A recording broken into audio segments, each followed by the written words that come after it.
You're watching KRON 4 News at 8.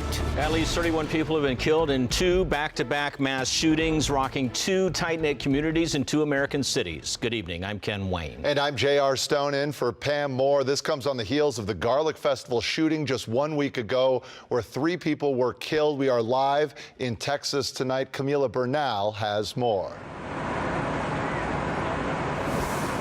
Hundreds of El Pasoans here at this makeshift memorial just feet away from that Walmart. We're hearing singing, praying, people coming together, crying together, unfortunately, hugging, just doing anything they can to support each other and to show the unity and to show that they're having an American flag, a Mexican flag, and a Texan flag all flying together in honor and in memory of these victims. We've seen balloons, we've seen or heard bagpipes, just so many little details of people wanting to honor and remember these 22 people that have forever changed this city. I don't know how we deal with evil. I don't have a textbook for dealing with evil other than the Bible. I'm sorry. We're going to go through this. An act of terror and evil, leaving the people of El Paso with broken and heavy hearts. People who perished by an evil, hateful act of a white supremacist. Mexico's foreign minister is considering the murder of 8 of their citizens an act of terror. He offered condolences for all of the victims.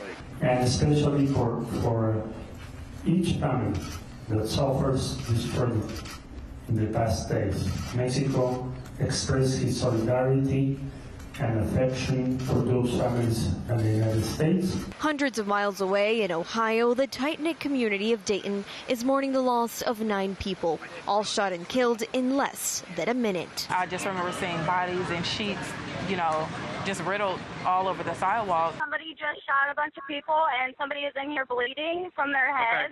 Chilling 911 calls reveal the moments of chaos and panic when a gunman unleashed terror on the streets outside of popular bars and nightclubs. One man had a mask, multiple shots. And back here in El Paso, we're learning more about the shooter. Authorities saying that he took about 10 or 11 hours to drive from North Texas to West Texas. They say when he got here to El Paso, he got lost in one of the neighborhoods. And after getting lost, he got hungry. And that is how he ended up at this Walmart. Our source is telling us that he is not feeling any regrets. So it is hard to hear for a lot of people here in El Paso. Reporting live in El Paso, Texas, I'm Camila Bernal. Back to you. Well, tonight we are learning the causes of death for those victims in the Gilroy Garlic Festival shooting. Santa Clara County Coroner's Office says 2 of the victims died of gunshot wounds to their chests, and a 3rd died after being shot in the back. Officials say 25-year-old Trevor Irby and 13-year-old Kayla Salazar were shot in the chest. 6-year-old Stephen Romero was shot in the back. Last week, the coroner's office said the gunman, 19-year-old Santino Lagan, died from a self-inflicted gunshot wound. 13 other victims were injured in the shooting last Sunday. But I think what's different about this situation is that even if you're not directly impacted, it does have an impact on your emotions, sadness, fear, anxiety. Safety and security concerns as our students head back to school. It's a question many parents have right now after the recent shootings here and across the country. Are our children safe, and how do we protect them? KRON 4's Michelle Kingston takes a look at what Santa Clara County schools are doing as the school year begins. The loss of innocent lives so needlessly is a difficult conversation to have. The deadly shootings in Gilroy, in Texas, and in Ohio, causing many families to fear the first day of school. We've definitely noticed a higher level of anxiety and worry. Santa Clara County Superintendent of Schools, Dr. Marianne Dewan, is working hard to make sure students feel safe on day 1. We know that families are typically anxious anyway. Start of a new school year is exciting, but it's also change, and so we know already that there's a heightened level of anxiety around the start of school as a result of the the gun violence and activities that have occurred in schools and recently in the communities. Dr. Dewan says it's important for communities to work together for the students, create safe environments so that kids know they can talk to adults about what happened, and to listen and to support them, and to get them back into a regular routine. We have an open door so that young children know that they can talk about their fears and anxieties. Santa Clara County schools are all required to have safety plans, do trainings, and emergency drills. In San Jose, Michelle Kingston, KRON 4 News. Community colleges in San Mateo are studying the possibility of having armed security patrols on campus. This includes Skyline College, Canada College, and the College of San Mateo. The schools are looking at contracting with local law enforcement to have school resource officers assigned to them. In the wake of the 3 mass shootings in just over a week, the reaction of students here at Skyline is mixed. I think if I would feel safer. I don't know, I just don't feel safe around guys. You're going to have a greater number of black and brown students, a larger number of socially disadvantaged students, and you're going to have a number of undocumented students that are there to get their education. That's Kenyatta College right there. The board president says he is concerned. He says there are other items on the list of recommendations that he would prefer to see instead, like ensuring working cell phone towers in the area and upgrading lighting on campus. Oakland police say they are staying vigilant in the wake of this weekend's shootings in Dayton and El Paso. KRON 4's Hazik Madyoun has their story. The alleged suspect in the El Paso Walmart massacre reportedly traveled 600 miles to the location of a heavily populated Hispanic community, raising the concern by some in Oakland of an outsider coming to the Bay Area to perpetrate a mass shooting in the city's Fruitvale district, targeting Latinos there. And the people are scared. There is no known threat at this time to Oakland, but we are always prepared for if it should happen, when it should happen. Oakland police spokesperson Jonna Watson says one reason, intel shared among law enforcement keeps OPD on alert and ready for any potential threat of an active shooter. We have an intel unit, which is our intelligence unit, and they monitor not only local, state, and federal. That information is shared through all the various channels of our neighboring law enforcement agencies such as FBI, Department of Justice. However, Fruitvale businessman Hugo Guerrero says there is concern that someone might target a huge gathering like Fruitvale's Day of the Dead celebration. It's a scare right now because I told you pretty soon it's coming big events in Oakland, Dia de los Muertos. Sometimes having about 85,000, 80,000 people. Well, for a while, the Oakland Police Department has increased our staffing, especially when it comes to special events. And we can't forget that the city of Oakland has experienced its own mass shooting back in April of 2012 right here at Oikos University, where 10 people were shot, 7 of whom lost their lives. This is a day and a memory that we'll never forget. This was a mass shooting for us. It happened very quickly. Our armored vehicle came down Edgewater. All of our SWAT members were there. They didn't waste any time. We had a shooter inside who had already started shooting people. We've learned so many lessons. We've changed our policy. We've changed our training specific to mass shootings. Oakland police officials say officers will rely on the post-Oikos shooting training to help keep people safe. In Oakland, Hazik Madyoun, KRON 4 News. And we have continuing coverage of these tragedies right here on KRON 4 News at 8, coming up in 30 minutes. Hear more from victims' families and how the community is helping them come together in this time of great loss. Plus, hear testimonies from survivors on KRON4News.com. Be sure to download our app to get updates on each of these shootings as we learn more. Just into our newsroom, the scene is now clear after an intersection in San Francisco's Mission District was closed off due to an investigation into a suspicious device. The bomb squad closed Valencia Street at 21st shortly after 4 o'clock this afternoon. This is just a few blocks from Dolores Park. Traffic had to be rerouted to 20th Street, but again, just before 8 o'clock tonight, so for about 4 hours, police announced that that scene has now been cleared. No word on if any device was found. Well, taking a live look outside this evening, I believe we are looking at the city of San Francisco right now. Sure looks like it, Lawrence. Yeah, hiding behind the clouds. Kind of lost out there right now. Yeah, kind of a river of clouds beginning to move back on shore, both down below and up above, too, making for a really neat sunset. Look at some of the colors here. You see those on the clouds up above. Those are some of the mid to high level tropical clouds that are moving on through. Portions or the remnants of Gil beginning to make their way across Bay Area skies now. And then you can see down below, you see the fog there, and look right there. You just see the top of the Golden Gate Tower. But that fog will fill in well on shore overnight tonight into many of the valleys too.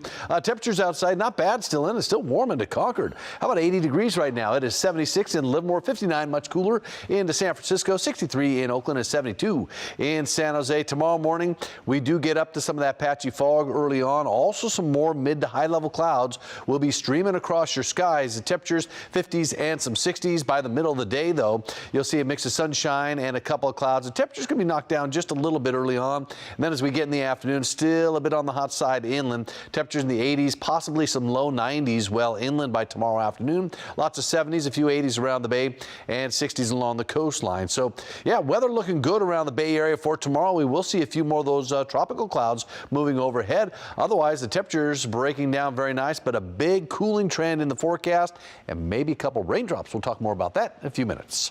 Thank you, Lawrence. The mail bomber was sentenced today. Just how long the judge decided he'll have to spend in prison.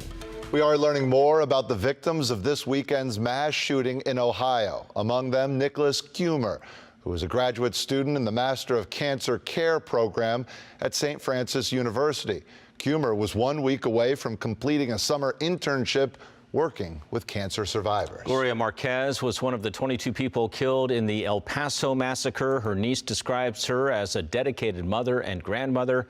She was a Mexican citizen who was at the El Paso Walmart Saturday during the shooting. We will learn more about the victims coming up tonight at 8:30.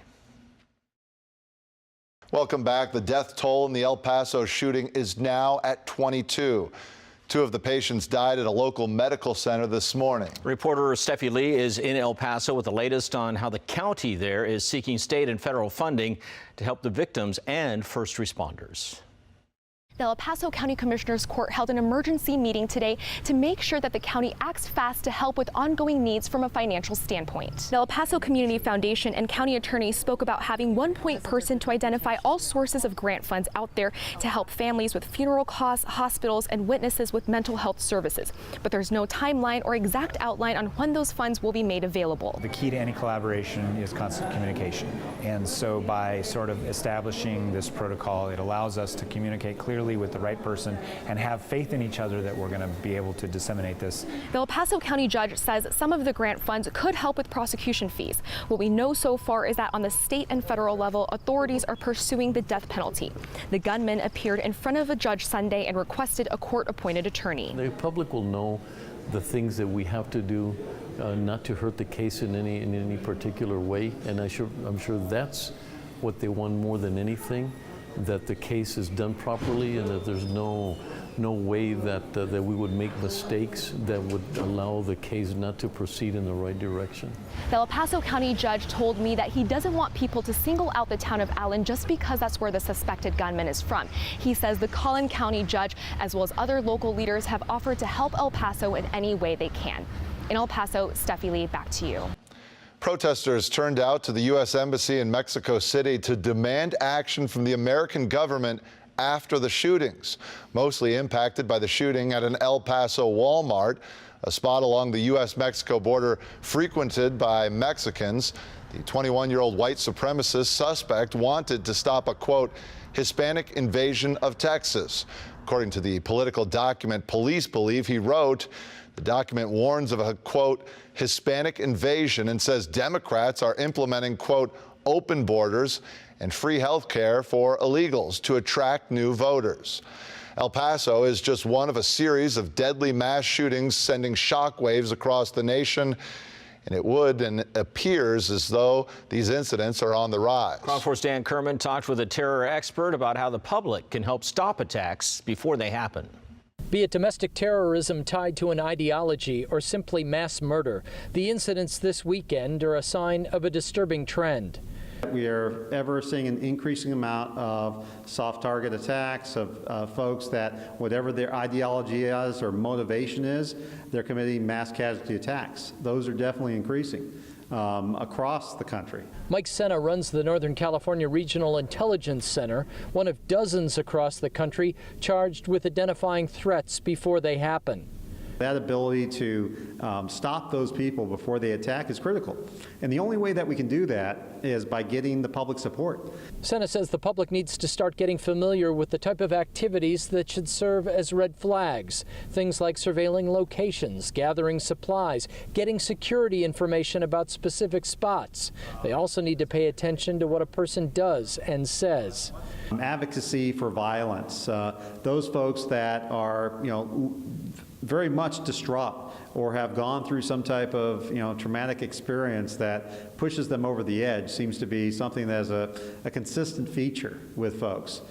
Folks that are looking for something that will make them important in the world, something that will leave their name in history. Sena says local law enforcement should be your first call, but the Regional Intelligence Center has set up a tip site where you can report suspicious activity anonymously. There's probably somebody sitting at home right now that's talking to a family member or a friend that may be saying, hey, you know what, I think that person had a great idea. I think I could do something like that, or I should do something like that. We need them to pick up the phone. We need them to get online and report that anonymously. Well, oftentimes you never know what the motive is for one of these shootings. Authorities say in many cases there are red flags days, weeks, or even hours before an attack, and it's incumbent on the public to report it. In San Francisco, Dan Kerman, KRON 4 News. The Florida man who sent pipe bombs to CNN and prominent Democrats last year, including here in the Bay Area, was sentenced to 20 years in prison. Prosecutors had asked for a life sentence for Cesar Sayoc, who pleaded guilty last fall. In October, Sayoc sent bombs through the mail to several targets, including former Presidents Barack Obama and Bill Clinton, and one in Burlingame addressed to now presidential candidate Tom Steyer. None of the devices detonated. Prosecutors say Sayoc had intended to silence those he disagreed with through violence. His attorneys argue Sayoc was a fan of President Trump and say he grew paranoid and delusional due to a series of traumatic events in his life. Well, you're checking out PG&E's upgraded Wildlife Safety Operations Center. It's upstairs at the utilities headquarters in San Francisco. A large wall of monitors can feed satellite data from weather sensors across the state and weather forecasts. PG&E says the center is staffed 24/7, and employees also monitor social media. The goal is to watch for fires and determine if PG&E equipment is in danger and decide if resources should be sent to assist. The center also watches for weather events like Santa Ana winds that could cause power lines to spark. Well, talking about the weather, let's take a look outside. It's cooled down quite a bit today, and you can see it in this picture. It just looks cooler on the Embarcadero. It certainly does. We're joined by Chief Meteorologist Lawrence Carno. Break down that weekly forecast. Yeah, we're getting that time of year we start to talk about the Santa Ana winds or the offshore winds, especially into September and early October. Of course, that's that time of year we have to worry about the fire danger more so, but not today. We've got more of an onshore breeze, and you can see that's carrying with it the fog and that cool air right off the ocean waters. And up above, we've got some mid to high level clouds, a little tropical moisture that is moving on by. You can see it right here. How about that? You see the high clouds streaming up above. This is remnants of a former tropical system known as Gil that fell apart. Now some of that moisture kind of streaming across our skies right now, making for a nice sunset out there tonight with a lot of color. But down below, underneath that, we're seeing that sea breeze and we're seeing that fog moving onshore. And that, of course, will help to keep those temperatures a bit on the cool side in the early morning hours. Now, still going to be hot in some spots inland, but tomorrow, yeah, we're going to see some differences as temperature right now 55 degrees in Pacifica and cool fog there. 72 in San Jose. It's 58 degrees, patchy fog into San Francisco. 62 in Berkeley, still 80 and warm in Concord. 79 in Pittsburgh, 70 degrees in Nevada, and 67 in the Napa Valley. Partly cloudy skies overnight tonight with some patchy low clouds and fog. Tomorrow, morning clouds, then partial clearing in the afternoon, and then much cooler than normal temperatures. In fact, high pressure going to to kind of get out of the way. This whole trough is going to carve itself out along the west coast, and that means these temperatures are going to take a nosedive. I think well below the average through the middle of the week, maybe 5, maybe 7 degrees below normal as we head in toward Wednesday and Thursday. Tomorrow still warm well inland, up in the 80s and some 90s, pleasant 60s and 70s around much of the bay, and cooler numbers out toward the coastline. But then the temperatures drop off through Thursday. Then there's a slight chance of showers north of the Golden Gate Bridge on Friday. Thank you, Lawrence. More victims now of that deadly shooting at a Texas Walmart have been identified. This is 15-year-old Javier Amir Rodriguez. He went to school at Horizon High School. The Clint Independent School District is holding a vigil to honor Rodriguez tonight. Counselors are available at the schools to support students and staff. Angie Englesby is also one of the 22 people killed in the massacre Saturday. According to family members, the last time they heard from her, the 86-year-old was in the checkout line at the El Paso Walmart. We hear her daughter's desperate plea coming up at 8:30. Controversial internet message board is offline after it was linked to Saturday's mass shooting in El Paso. Anyone looking for 8chan saw an error message today. San Francisco internet infrastructure company Cloudflare announced it pulled support for that website. This after the suspected gunman allegedly used 8chan to share a hate-filled manifesto minutes before the shooting. This is not the first time mass shootings have been tied to that website. 8chan has also been linked to suspects in the synagogue shooting in San Diego County and the shootings at 2 mosques in New Zealand. But perhaps more has to be done. President Trump taking a different stance on gun control and the changes he wants to make to those charged for a mass shooting. The way companies are coming together to help the victims of the mass shootings.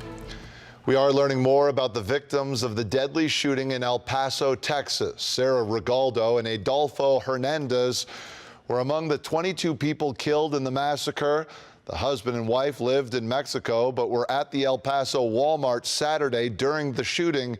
Their daughter confirmed their deaths in a Facebook post. Jordan and Andre Anchondo were also among the 22 people killed in the massacre.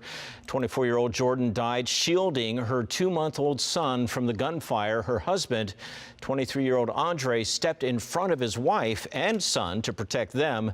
The baby was injured but survived. The couple leaves behind 2 other children. We'll hear from friends and family of that couple coming up at 8:30. We'll be right back. Back to our top story tonight. The suspected shooter who killed 22 people inside an El Paso Walmart is in custody, reportedly volunteering information. According to police, Patrick Crucius is showing no remorse. That while families, loved ones in the community are suffering. Rosa Flores reports. The earth shall soon dissolve. Residents filling vigils and memorials in El Paso, Texas, honoring the 20 lives tragically cut short during this weekend's massacre. In El Paso, we are one big family. We know that the country is mourning with us. The attack injuring at least 26 others, an elevated sense of fear for many residents here. We are being isolated for our color. Survivors struggling to comprehend why they made it out alive when many did not. Everything that happened was just terrible, but we are blessed. We are blessed because we're alive. And I pray for all those people that died, because it was so many. 2 of those murdered, Andre and Jordan Anchondo. They were inside the Walmart with their 2-month-old son when the shooting began. She's just a wonderful person. She'd give anything for those kids. Anything, even her life. That's when Jordan apparently did that day, protecting her baby by using her body as a shield. The baby was injured but survived. I want to just find my mom. Somebody needs to tell me where she is. I want to know if she's dead or alive. Or this emotional plea from a daughter ending in heartbreak. 86-year-old Angie Englesby's family now says she's one of the victims. And 60-year-old Arturo Benavides, an Army veteran and bus driver, his niece describing him as a caring and strong-willed man with plenty of love left to share. I don't know. Police and federal authorities still piecing together why the 21-year-old suspect allegedly went on a rampage. We are treating it as a domestic terrorism case. Local police saying the suspect is cooperating with investigators and that he is unrepentant. Law enforcement sources also tell CNN the suspect posted a 4-page manifesto online filled with white nationalist and racist language, targeting immigrants and Hispanics. We have a manifesto from this individual that indicates to some degree it has a nexus to potential hate crime. State officials seeking the ultimate punishment. We will seek the death penalty. That was Rosa Flores reporting. Funeral homes in El Paso are offering free services to victims of Saturday's shooting. 4 area companies will cover all of the costs of funerals for the 22 people, including those who were not from that area. We do transfers to Mexico, and that's going to be completely free to them. And they could reach to us, 915-532-2101. And once again, thank you for letting us provide the services for your loved one. We're going to take care of you and your family in this time of need. 8 of the victims were Mexican nationals. And the El Paso mass shooting is just one of 3 from the past week. Authorities in Ohio are piecing together what led 24-year-old Connor Betts to kill 9 people, including his own sister, in less than a minute. Now friends and neighbors of the suspected gunman in the Dayton, Ohio shooting are speaking out. Helena Battipaglia reports. It's a big shock, especially in this neighborhood. We're pretty quiet. It's very overwhelming, too.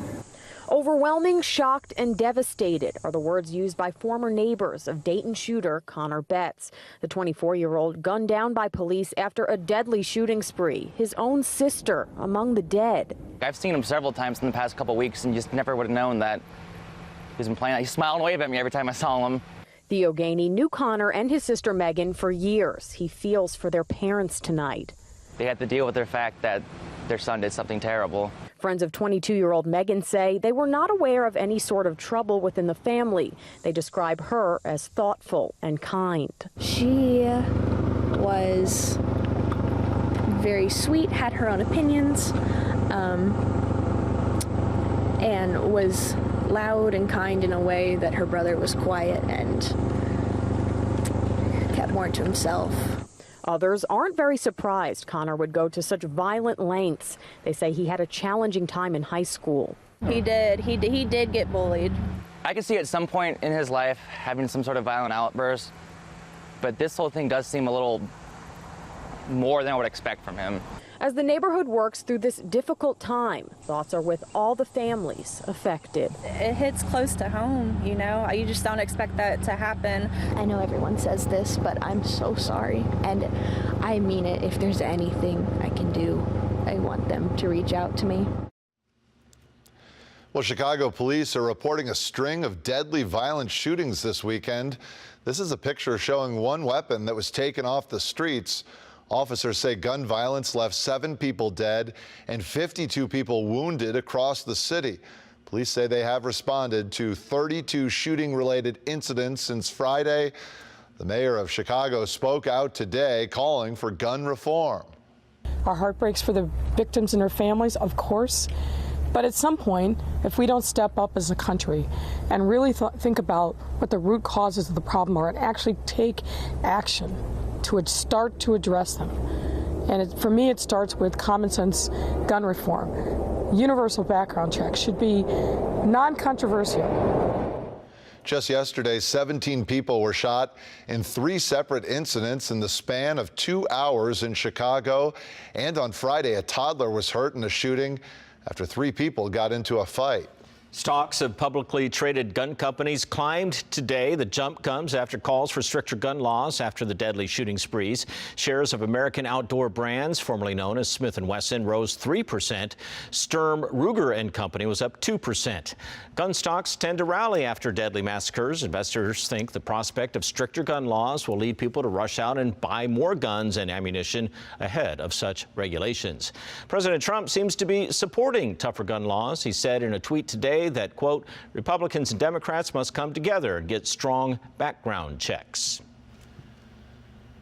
Well, up next, we have continuing coverage of each of these shootings online at KRON4.com and on KRON On, our 24-hour streaming news service. Be sure to download our app so we can give you updates as we learn more about the victims and the potential impacts on legislation. We've been down that road. We know what's coming at you in the next 24 hours, 48 hours, in the next 6 months, the next year. We're still going through it. A Las Vegas massacre survivor wants to share what comforts her, how she still struggles with living through a mass shooting. This weekend's mass shootings are again spurring debate over the death penalty. I'm Trevor Shirley in Washington. I've got that story coming up ahead. This weekend's mass shootings are again stirring debate over the death penalty. Washington, D.C. correspondent Trevor Shirley reports these are the first mass shootings since the federal government announced it will soon start executions again after not doing so for nearly 2 decades. I think the death penalty is appropriate. In El Paso Monday, Texas Senator John Cornyn supported execution for alleged shooter Patrick Crusius, who is yet to be charged with any federal crimes. Last month, Attorney General Bill Barr announced the Justice Department would restart federal executions, ending a 16-year moratorium. And it is absolutely very disappointing and upsetting that the administration has made this proposal. Opponents like Christina Roth of Amnesty International say the death penalty is expensive, outdated, and inhumane. It's been 16 years since there have been any federal executions, and that means 2 administrations have decided not to execute anyone. But supporters say executions, either by state governments or the feds, are a useful deterrent. I know that there are studies out there that suggest it's not a deterrent, but from my anecdotal experience, it certainly seems to be something that the criminal element talk about. Cully Stimson, a former prosecutor, argues that some crimes are so horrible they deserve nothing less than death. And I think in a very small select group of cases, very small, the ultimate punishment is the right punishment. A punishment that will continue to be debated as executions and the crimes that lead to them continue. Reporting in Washington, I'm Trevor Shirley. Here in California, Governor Gavin Newsom has been very outspoken against the death penalty. Back in March, the governor halted all executions and closed the death chamber at San Quentin Prison, even though that went against a vote in 2016 by California voters who rejected the repeal the death penalty and actually voted to speed up executions. The family of a Bay Area teenager being held in Italy for murder is vowing to bring him back home, but there are some hurdles in the way. In sports, the A's make a rare visit to Chicago's Wrigley Field to take on the Cubs. Mark has the highlights coming up.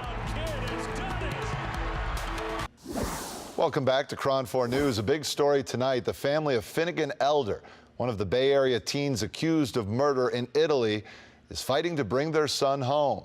Last week, the 19-year-old's father and their attorney visited Elder in prison.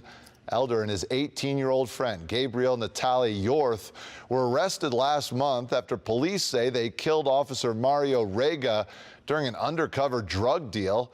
Italian police say both teens confessed to taking part in the assault, but Elder's family says there's more to the story. The truth will set you free. We look forward to the truth coming out and to our son coming home. Neither Elder nor Yorth has been indicted. Italian authorities can hold suspects for a year before charges are filed. In the South Bay, a 72-year-old woman has died and a young girl is in the hospital after a house fire in San Jose. Happened on Greenmore Drive near Almaden Expressway just before 7:30 this morning. The home was destroyed in the fire. It didn't spread to any other residences. A 22-year-old man woke up to smoke and had to jump out a window. He is expected to be okay. The cause of the fire is under investigation. In the North Bay, police are investigating a stabbing at a restaurant in downtown Santa Rosa. Happened around 1 a.m. yesterday morning at La Rosa Taquiteria and Grill on 4th Street. Police say they responded to a fight involving at least 15 people. They found a 28-year-old Santa Rosa man on the patio with a stab wound in his neck and a broken nose. Police say the victim was uncooperative in the investigation. He was taken to the hospital and is expected to be okay. So far, no suspects have been identified. In the East Bay, firefighters are getting the upper hand on a fire burning near Brentwood. The Marsh Complex fire is now 85% contained, and it's burned more than 750 acres. Marsh Creek Road is back open. The roadway was closed as crews worked to contain the fire that broke out early Saturday morning. No structures have burned. The cause of the fire is under investigation.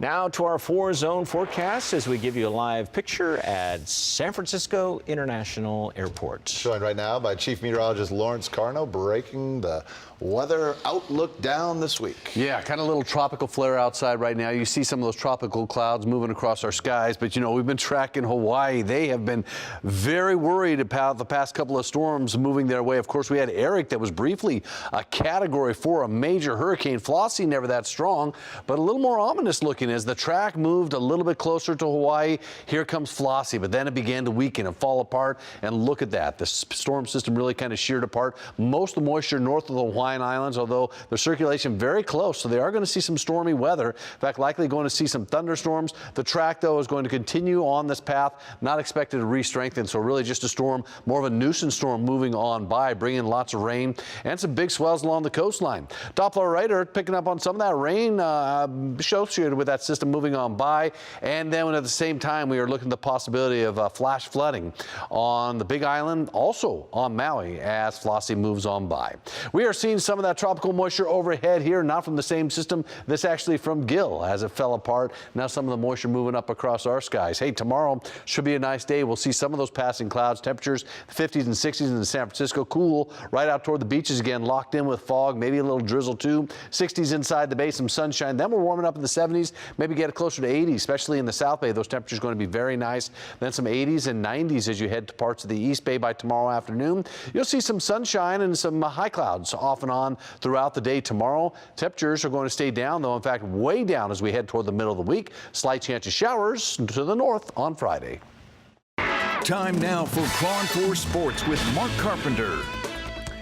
And we open up with A's baseball. Oakland continuing its interleague circuit with a rare trip to the friendly confines of Wrigley Field. Let's go to Chicago. The A's at Wrigley for the first time since 2010. Pick it up in the bottom of the 7th. Cubs up 4-2. Javier Baez already homered in the 6th. This time tees one up to left center, right into the outfield's basket. Part of a 4-run frame for Chicago. Cubs up 6-2. To the 8th, same score. A's trying to get some runs going. Nick Martini, the Chicago native. High drive to right. The 2-run jack is a no-doubter. His family is in the stands. His mom is losing her mind. What a highlight in his hometown. A's within 2. Then on the very next pitch, Marcus Semien, a towering shot. Left field. The outfielders didn't even move. That drops for his second home run of the night. Oakland makes it a 6-5 game. To the 9th we go. High drama situation. 2 down, 2 on for Semien.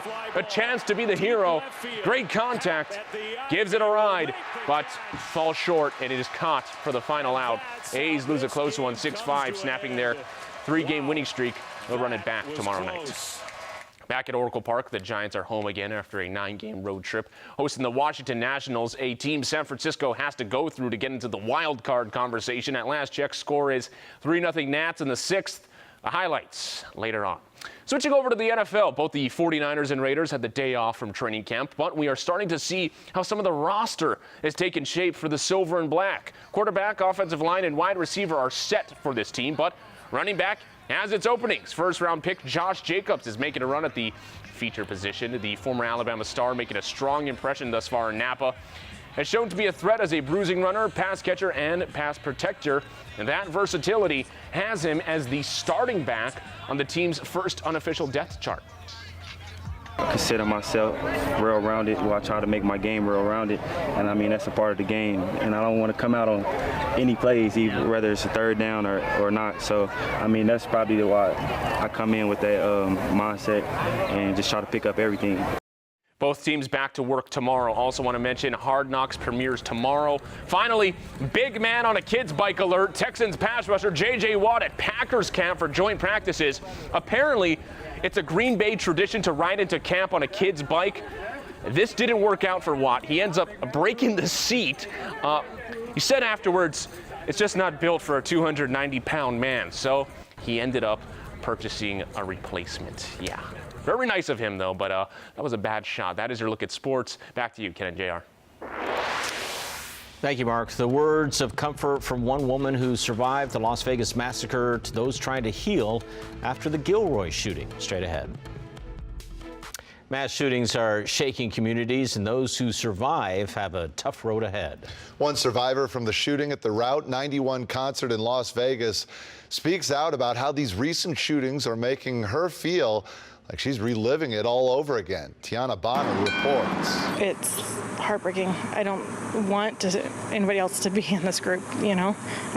I don't want to be in this group. The group is the group of survivors and families affected in mass shootings. It's unbelievable. I never could have imagined so many this quick. Back-to-back shootings, first in El Paso, Texas, during a busy back-to-school shopping weekend. I look at Walmart and all those kids that were there, parents, and I can relate to those parents because my kids were at Route 91 with us. Then another one at a popular entertainment spot in Dayton, Ohio. We know what they're going through. You see it on the news. You see the look in their faces, and you know what that look is because you have that look or you've had that look. Stacey Armentrout and her family were at Route 91. She says some days are better than others. You know, do we go back to the festival? Do we go to the grocery store? The past couple have been the worst in a long time. Just as you kind of start to get comfortable again and branch out to do those things, then something else happens, and I don't really want to be anywhere, don't want to go anywhere, just stay at home where I feel safe. One place she does feel safe, here at the Healing Garden. We've been through a lot, we've accomplished a lot, we've moved forward a lot, we've moved backwards a lot, so it's a great place just to kind of reflect and meditate. Stacey says she's not done healing, she never will be. The only thing we can do is just set the example of how to be kind to one another, and that helps us heal. But that just shows that, you know, the light will shine at the end of the day. She wants other survivors and families from El Paso to Dayton to Gilroy to know they're never alone. We've been down that road. We know what's coming at you in the next 24 hours, 48 hours, in the next 6 months, the next year. We're still going through it, so bear with us, but we're here for you, and we just want you to know that we're here. That was Tiana Bonner reporting. Yeah, KRON 4 News at 9 will begin after the break.